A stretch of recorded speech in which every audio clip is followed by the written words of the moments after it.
Jeudi, elle a la mino merci pour ces bébés sur la télévision, la mino pour la colonne info, la journal, le peuple, merci. La fidélité peut confiance pour continuer à causer un journal, la bino, la combo, chef de l'État Félix Antoine Tshisekedi Tshilombo, le premier ministre, madame Judith Suminwa Tuluka, Joachim Maloba, 9e édition, il y a conférence internationale, il y a Tokyo sur le développement de l'Afrique,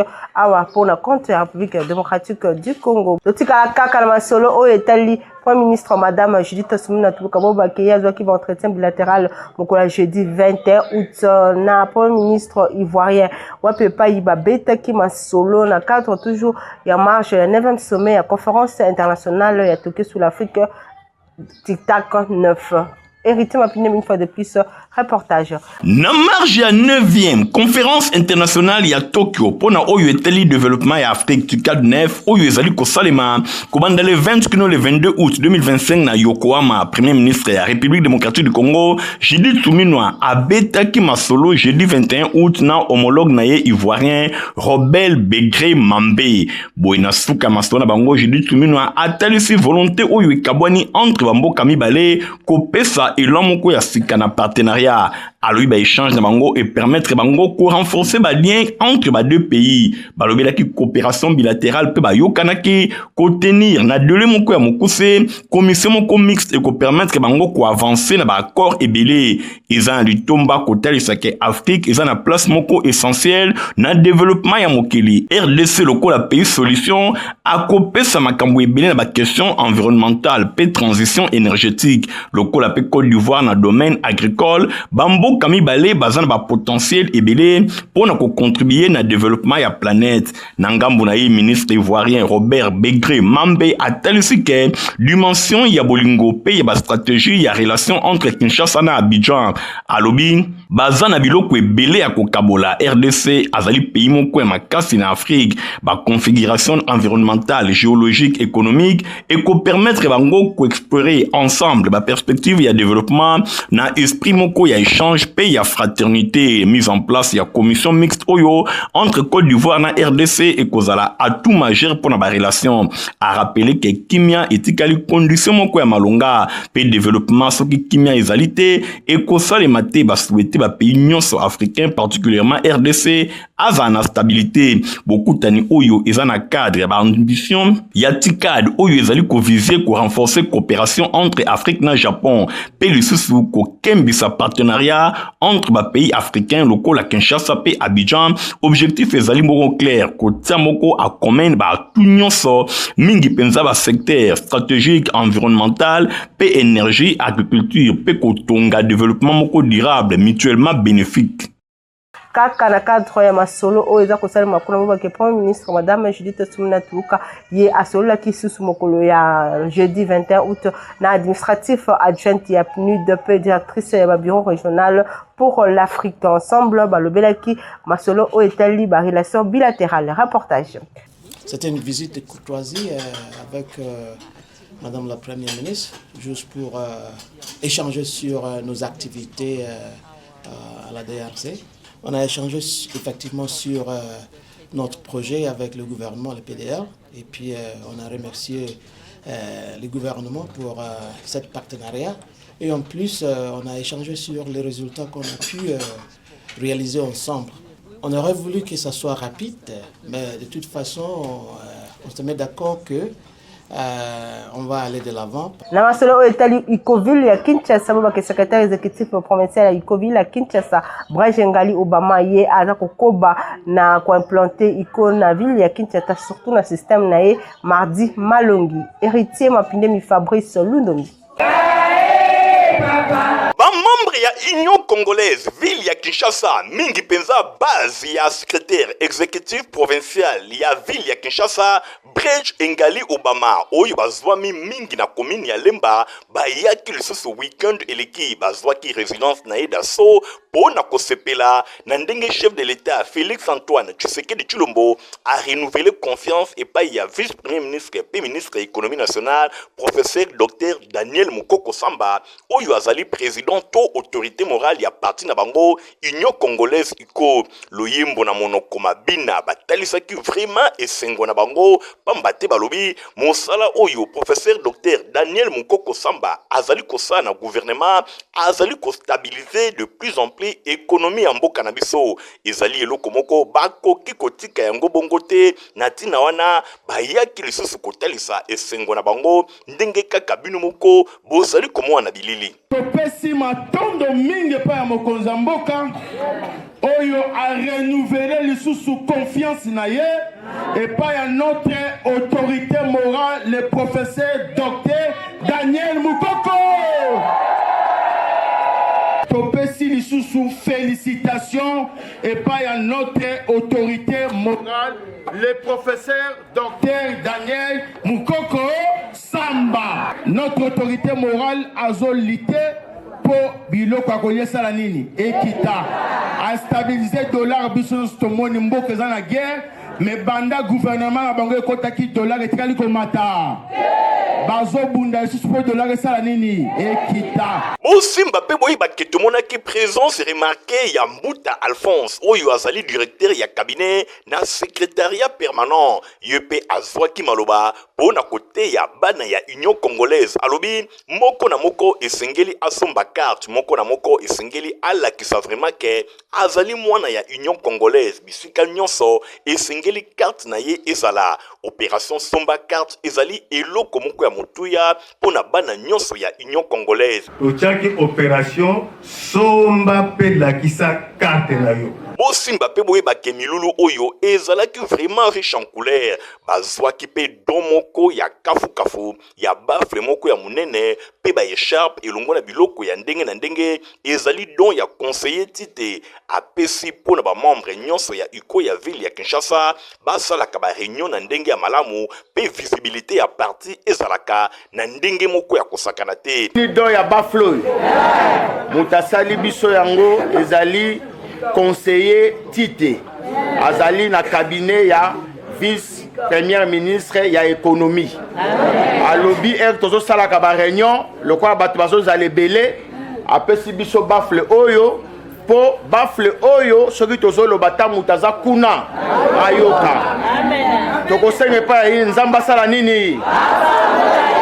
nyonso elikaki vraiment kitoko résidence ya Bridge Engali Obama secrétaire exécutif provincial ya Ukoville ya Kinshasa eyindaki na ndenge ya kosakana te kolia komela ezalaki vraiment au rendez-vous ambiance ya fête ezalaki total pona kotalisa esengo ya bana Ukoville ya Kinshasa président national na bango professeur Daniel Mukoko Samba azali reconduit pe bazangaki te na occasion ko remercier chef de l'État Félix Antoine Tshisekedi Tshilombo oyo azali kokoba kopesa confiance na président national na bango professeur Dr Daniel Mukoko Samba.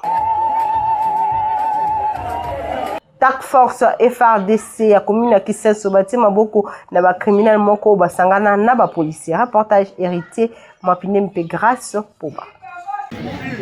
Ba militaire ya FRDC Task Force oyo ezwami na commune ya Kisenso mingi penzana a recharge batterie bazali kosala mosana bango kitoko na bokambemi ya capitaine Jean-Jacques lieutenant Fataki pe adjoint na ye commandant Blaise bango bazali kokambama na commandant ya 14e région militaire le général major Kizi Mustazin boyebake bango batiama wana na commune ya Kisenso pona kosalaka ba patrouille pe ko démanteler ba réseau nyonso ya ba criminel pe batu mabe oyo bazali konyokola population bosimbake weekend eleki bakuelaki groupe oyo bozali komona bazali ba malfaiteur ba criminel ba kuluna basangani pe na ba soda misusu ya lokuta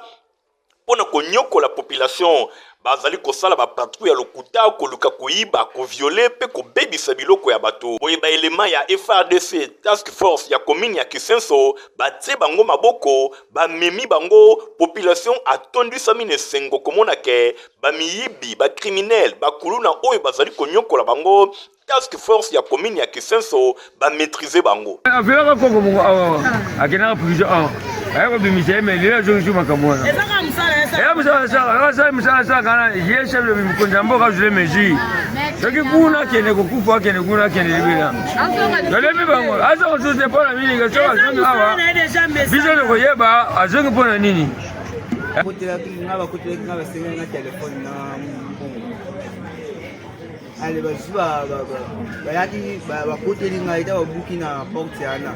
bakoteli ngai bisi ngai soki telefone ezali na mbongo opesa alobi nasala mbongo te asala telefone te bango basu batoboyi mikula mbetu wana batoboyi na mbetu batali lelo eza te batali na kisi lelo eza te.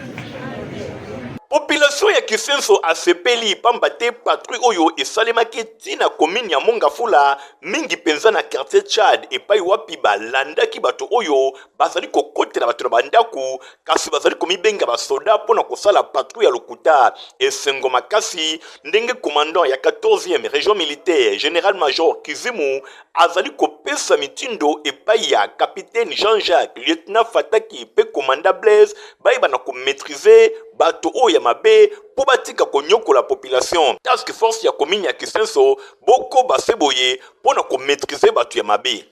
Na éducation que préfet Louis Kabangu a fongoli ba centre de formation professionnelle technique boba ki na 45 jours ya pamba okomi technicien centre monene pe autodidacte ezakuna na ngonga 17h tina ngonga 20h kaka na itemat ndolo kuna na Ista. Reportage Nadine Sona pe Stéphane Skandi. Tango ya koyekola esili nanu te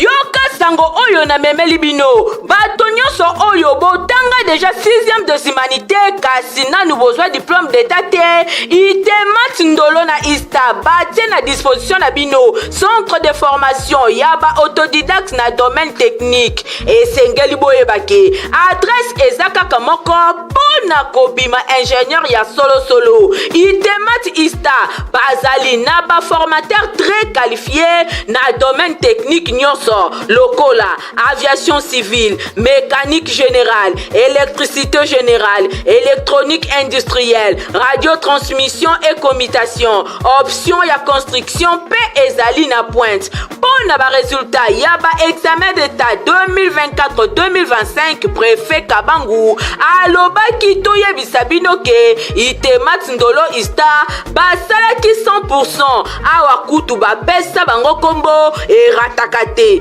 de 17h à 20h basali na bango etikalaka très disponible pour na bino tango ya koyekola esili nano te papa mama osalaka déjà na domaine technique kasi nanu ozwa diplôme te leka na ba bureau ya itemat Ista ozwa inscription na yo bokanisi esili tintin préfet Louis Kabangu atie lisusu pona bino centre de formation technique professionnelle pona ajustage, soudure, rebobinage, installation panneaux solaires, photovoltaïque, mécanique automobile, check automobile, diagnostic électronique des automobiles, installation bâtiment, froid, vidéosurveillance, électronique embarquée, informatique, bakisa cours ya anglais classique, anglais aéronautique, anglais d'affaires, pe cours ya français. Ezali ya koratete, formation rapide pour na 45 jours ya pamba, pe 90 jours pour na ba jour normal. Comment utile na société, yekola musala, adresse kaka moko itemat Ista na commune ya Barumbu, tope obengi na numéro oyo ezali affiché na ba écran na biso. Soyez les bien koya.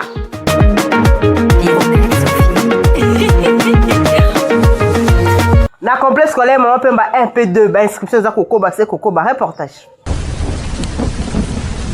Ozali moboti ya mwana kasi yende beki na yo ya lobi ondimi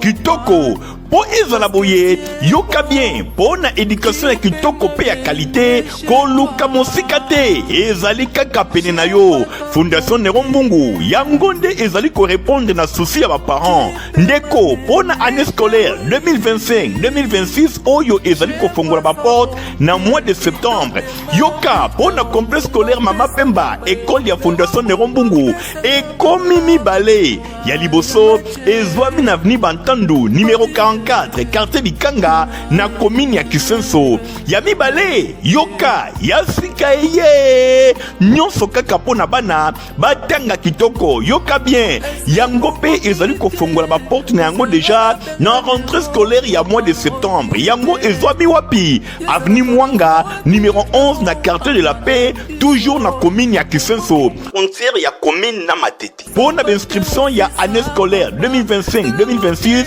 bokende na Lombango pona kokomisa bana na bino kobanda lundi kino mokolo ya samedi ba bureau ezali déjà kofungwama ba section to ba option oyo ezali organisé toza na maternelle de 3 à 5 ans toza na primaire pe toza pe na éducation de base de 7e à 8e toza pe na latin philo sciences pédagogie générale commerciale et gestion coupe couture mécanique générale électricité construction pe électronique pona oyo etali ba pratique ba atelier pe ba laboratoire et kuba pe ya qualité supérieure toza na atelier ya mécanique électricité construction commerciale et informatique coupe couture pe électronique nyonso wana côté pratique vanda kimia ba école ebele ba yaka awadi cadeau signé fondation Nerombungu bongo pona oyo etali ba salle de classe bo bangate ba condition ezali vraiment ya kitoko ba salle ya minene ba salle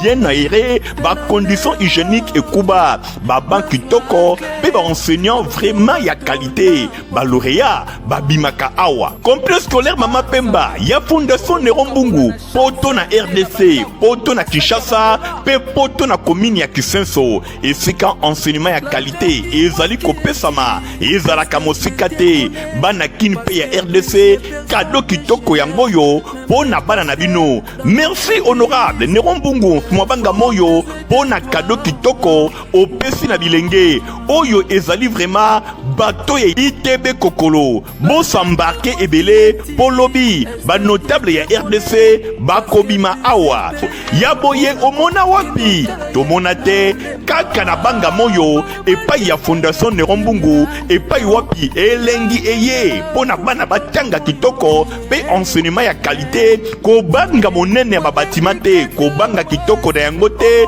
pe enseignement ya qualité ko banga te kasi Minerval ezali à la portée ya moto nyonso po fondation Nerombungu aza na souci bana ya RDC batanga kitoko boya ebele boko sepela boza déjà akosepela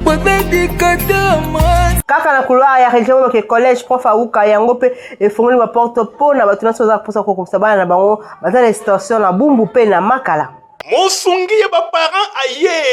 aye lisusu ndenge kaka amesana makambo ya sika yango yo ebandi pona année scolaire 2025-2026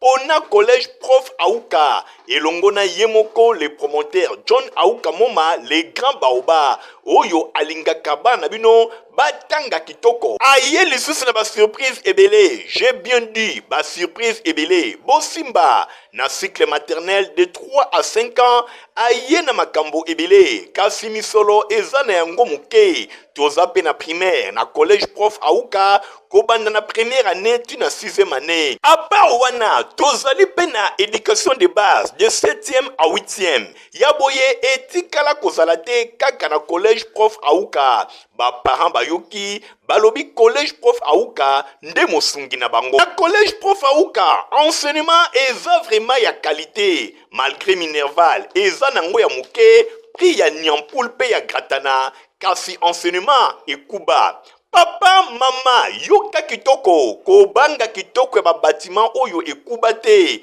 nyonso to Minerval ezali à la portée na bino nyonso kasi mwana akoki kotanga na ndenge ya kitoko b'inscription eza nango ya ofele esi ebandaki déjà ezali kosalema chaque jour de 8h à 16h okotuna ngai collège prof Auka ezwami wapi yoka bien kanga adresse oyo collège prof Auka ezwami na commune ya Bumbu mingi penza na avenue Luyeye numéro 9A na route Elengesa pene ya Wenze ya likolo ya Makala mosusu pe ezwami na avenue Nkolo numéro 36 Pene y a le destin topé na direction ya souci MM. Enseignement ezali vraiment ya qualité pour ba enseignant bazali très qualifié. John Aouka Moma le grand baoba azali kosangisa expérience et longo na jeunesse. Kuna pe ba classe ezali bien aéré ba salle de classe ba condition kaka ndenge UNESCO azali kosepela. Kuna vraiment ba condition ya kitoko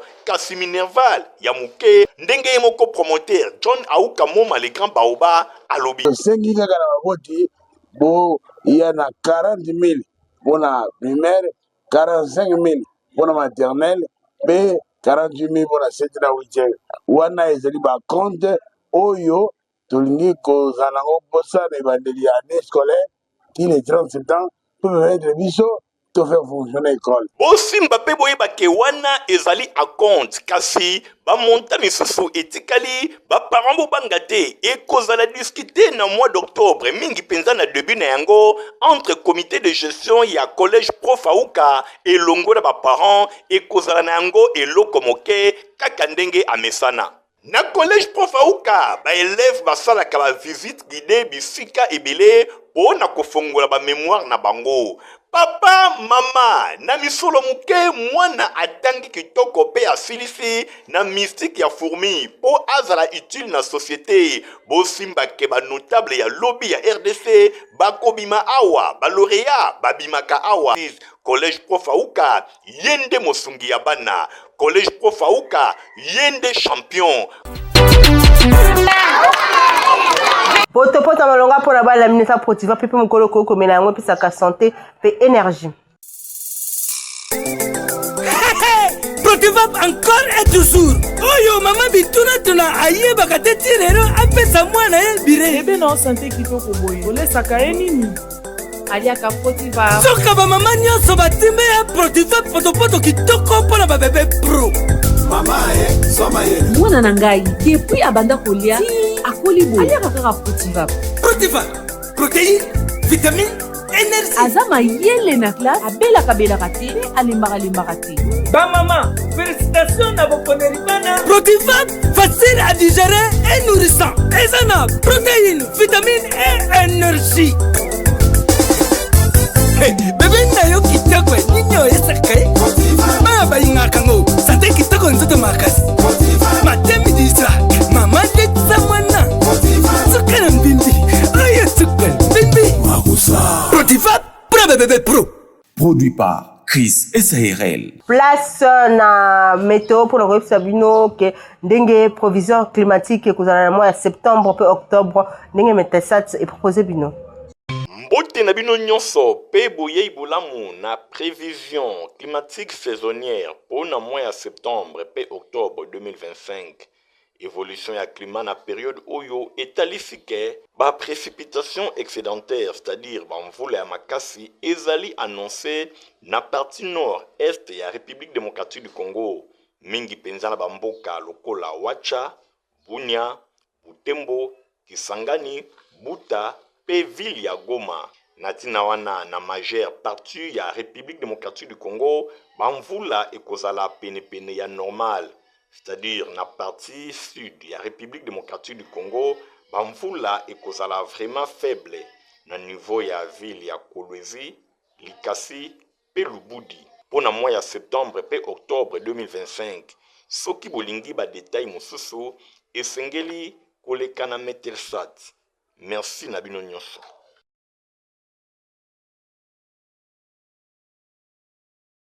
Toza na communiqué écologique bolanda lecture na yango.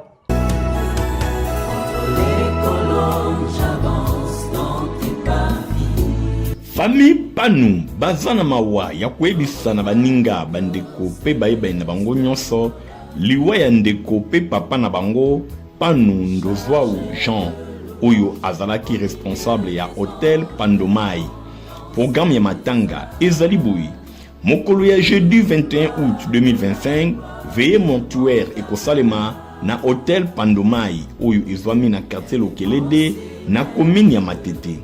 Vendredi 22 août 2025, levée du corps ekosalema na morgue ya hôpital ya Saint-Joseph ya commune ya Limité. exposition ya nzoto ya mowei ekosalema na résidence familiale, c'est-à-dire na hôtel Pandomai. Na ngonga ya 10h20, levée ya corps ekosalema pour la paroisse catholique Saint-Alphonse oyo ezwami na commune ya Matete epai wapi messe ekosalema. Na ngonga ya 13h30, levée ya corps ekosalema kolongwa na paroisse catholique Saint-Alphonse pour na bokundami na Congo central mingi penza na Mbanza Ngungu epai wapi mowei akokundama mokolo ya samedi 23 août 2025 na village natal Luvaka kuna na Mbanza Ngungu. Tika ete communiqué oyo ekomela bato nyonso baebaki papa Panundo Zwa Jean, responsable ya hôtel Pandomai.